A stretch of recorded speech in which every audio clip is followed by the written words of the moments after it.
Oh, silly bitch, I got something to tell you.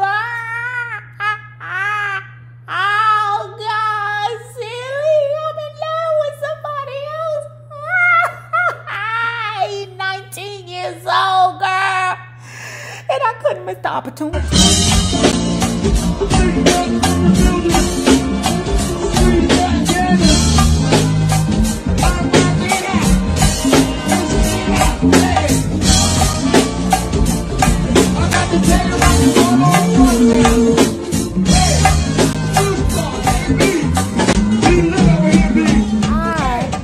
Across these novelty socks, and it's all the iconic books, and one of the books that are featured on the socks is the color purple.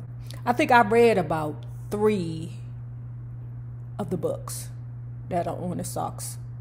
Some of them I never heard of, but I think they're all Pulitzer Prize winning books. Guess what? I have these socks on UpTopBeauty.com. Go on over there and check it out. Dearest Celie, by now I expected to be home, looking into your face and saying, Celie, is it really you? I try to picture what the years have brought you in the way of weight and wrinkles, and how you fix your hair. From a skinny, hard little something, I've become quite plump, and some of my hair is gray. But Samuel tells me he loves me plump and green. Does this surprise you? Hell yeah! Don't forget, Corinne, Samuel's wife, who has passed from some kind of sickness that she obtained over there in Africa while they were being missionaries over there in Olinka, the Olinka tribe, trying to convince them it's not right for you to have 18 wives to one ninja. Said to myself, don't be going over there to them Africans trying to tell them how to run their life. She convinced Corinne that her, meaning Nettie and the Reverend, wasn't hunching around. But then as soon as Corinne kicked, not as soon, but eventually, I guess they fell in love and married each other. Does this surprise you? We were married last fall in England, where we tried to get relief for the Olinka from the churches and missionary society. Yeah, because they dogging them Olinkas. And if you want to know about it, you get the book, you buy it, and you read through it. Dearest Nettie, the man us knowed as Pa is dead. How come you still call him Pa? Shug asked me the other day. But too late to call him Alfonso. I never even remember Ma calling him his name. She always said, your Pa. I reckon to make us believe it better. Anyhow, his little wife, Daisy, called me up on the telephone in the middle of the night. Remember Daisy? The little girl who was with him when Shug and Celie went back to her daddy / not her pa house to find out where her real father and mother was buried. And that ninja ain't help. Trifling bastard. How did he die, I asked. I think of killing, being hit by a truck, struck by lightning, lingering disease. But she say, nah, he died in his sleep.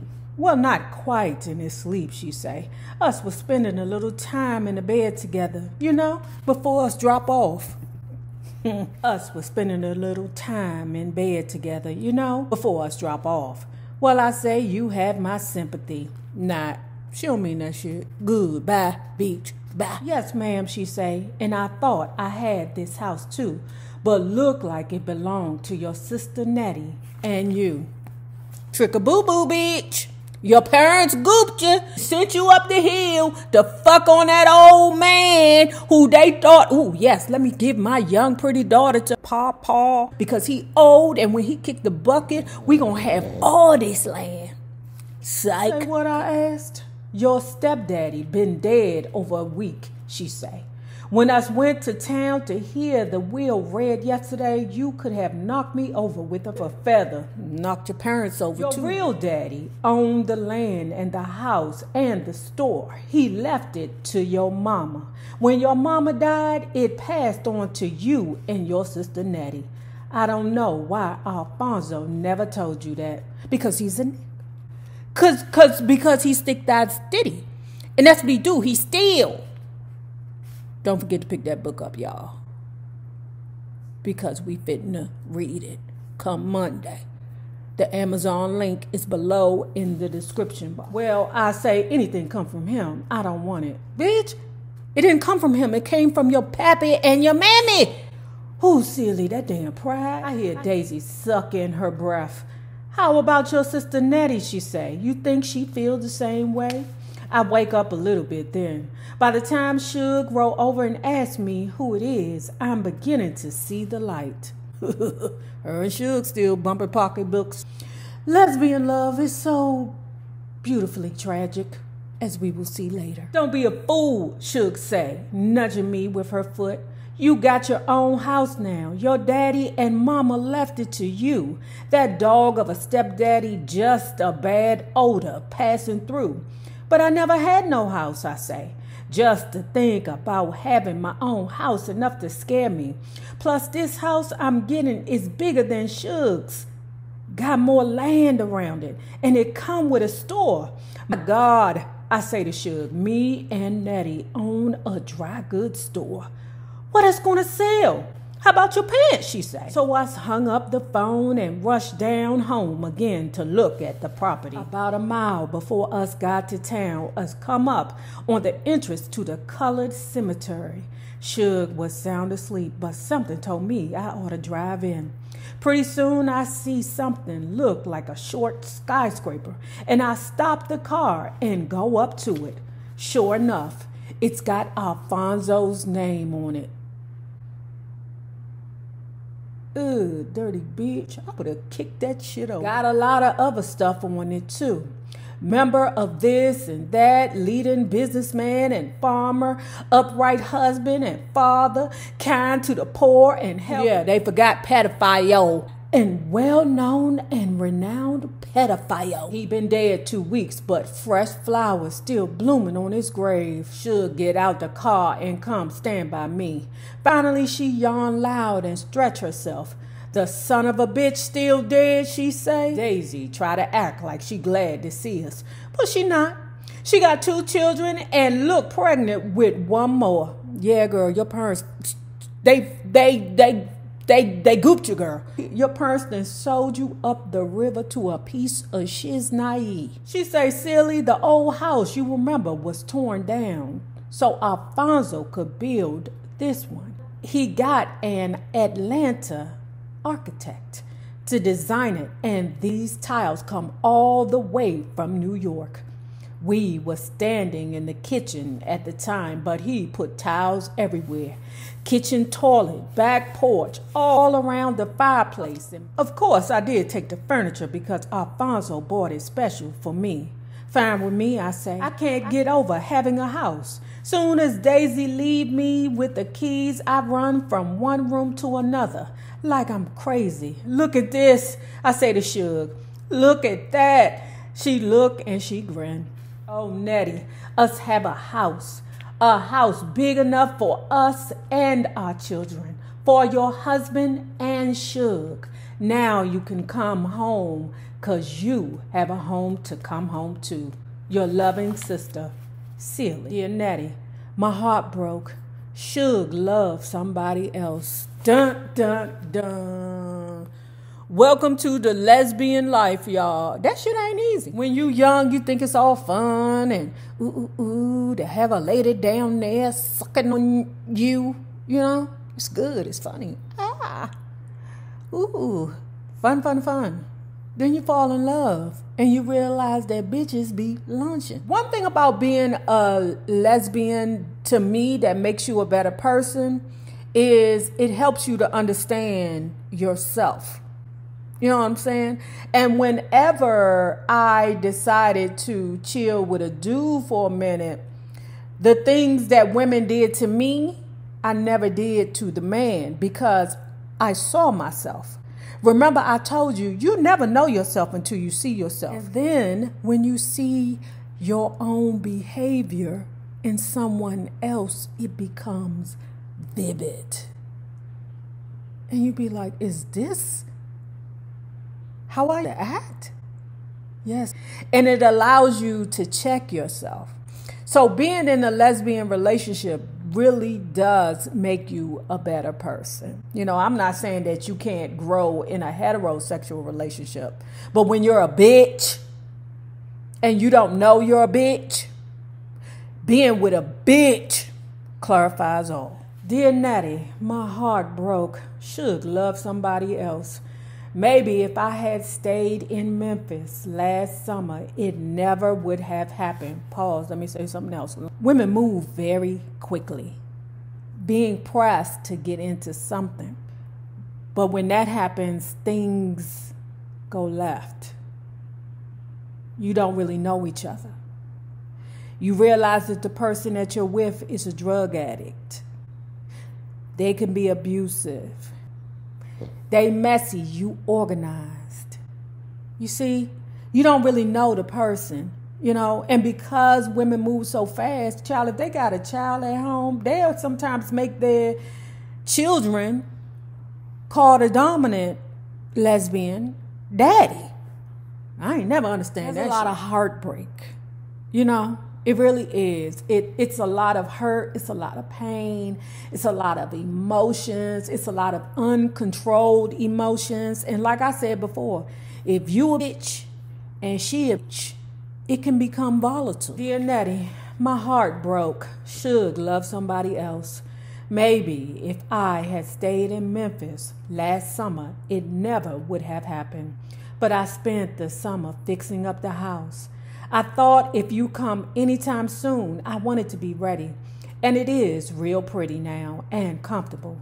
And I found me a nice lady to live in it and look after it.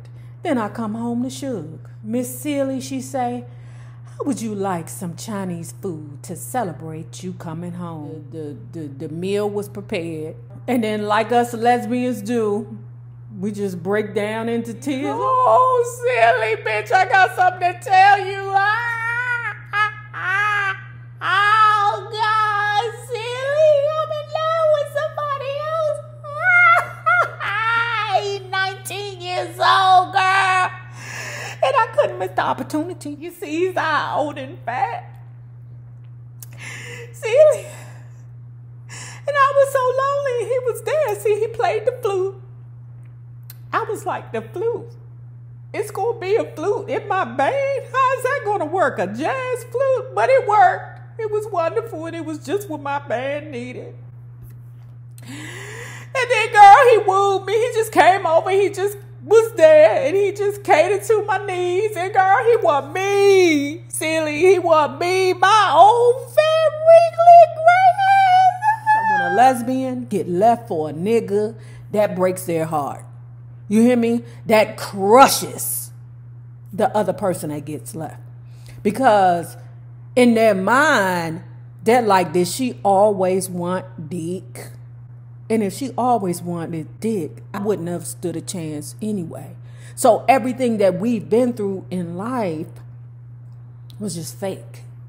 Because she always wanted dick. And that's not the case. It's just, you know, just maybe they just is that they're just pansexual. But child, you can't tell no lesbian that. The flute player is Jermaine. Ooh, y'all. The flute player. Oh, why am I thinking about Andre 3000? Oh, he was so fine and young. He's still fine. He old and a bit off, but I think all Geminis have the propensity to turn a little crazy. But I remember Andre 3000 being so attractive. Even in his old age playing the flute, he's still an attractive man. Oh, she say, he little, he cute, got nice buns, you know, real band too. She's so used to telling me everything. She rattled on and on, getting more excited and in love looking by the minute. By the time she finished talking about his next little dancing feet and get back up to his honey brown curly hair, I feel like shit. Hold it, I say. Shug, you killing me. She halt in mid-praise. Her eyes fill with tears and her face crumble. Oh God, Celie, she say, I'm sorry. I just been dying to tell somebody, and you to somebody I usually tell. Well, I say, if words could kill, I'd be in an ambulance. She put her face in her hands and started to cry. Celie, she say, through her fingers, I still love you. But I just sit there and watch her. Seem like all my wonton soup turned to ice. Why you so upset? She asked. When us got back home, you never seemed to get upset about Grady. And he was my husband. Grady never bring no sparkle to your eyes, I think. But I don't say nothing. I'm too far away. Course, she say, Grady so dull, Jesus. And when you finish talking about women and reefer, you finished Grady. But still she say, I don't say nothing. I was so glad he lit out after Mary Agnes. I didn't know what to do, she say. I don't know who tried to teach him what to do in the bedroom, but it must have been a furniture salesman. I don't say nothing. Stillness, coolness, nothingness coming fast. You notice when they left here together going to Panama, I didn't shed a tear. But now, really, she say, what they going to look like in Panama? Poor Mary Agnes, I think. How could anybody guess old dull Grady would end up running a reefer plantation in Panama? Celie, she say, do you love me? She down on her knees by now, tears falling all over the place. My heart hurts so much I can't believe it. How can it keep beating, feeling like this? But I'm a woman. I love you, I say. And whatever you do, I love you. She whimper a little, lean her head against my chair. Thank you, she say. But I can't stay here, I say. But Celie, she say, how can you leave me? You're my friend. I love this child and I'm scared to death. He's a third of my age, a third of my size, even a third of my color. She tried to laugh again. You know he gonna hurt me worse than I'm hurting you. Don't leave me, please. Shug want a safety net. Just then the doorbell rang. Shug wiped her face and went to answer it, saw who it was and kept on out the door. Soon I heard a car drive off. I went on up to bed, but sleep remained a stranger to the night. Pray for me, Celie. Dear Nettie, sometimes I meet up with Mr. visiting Henrietta. Say that you love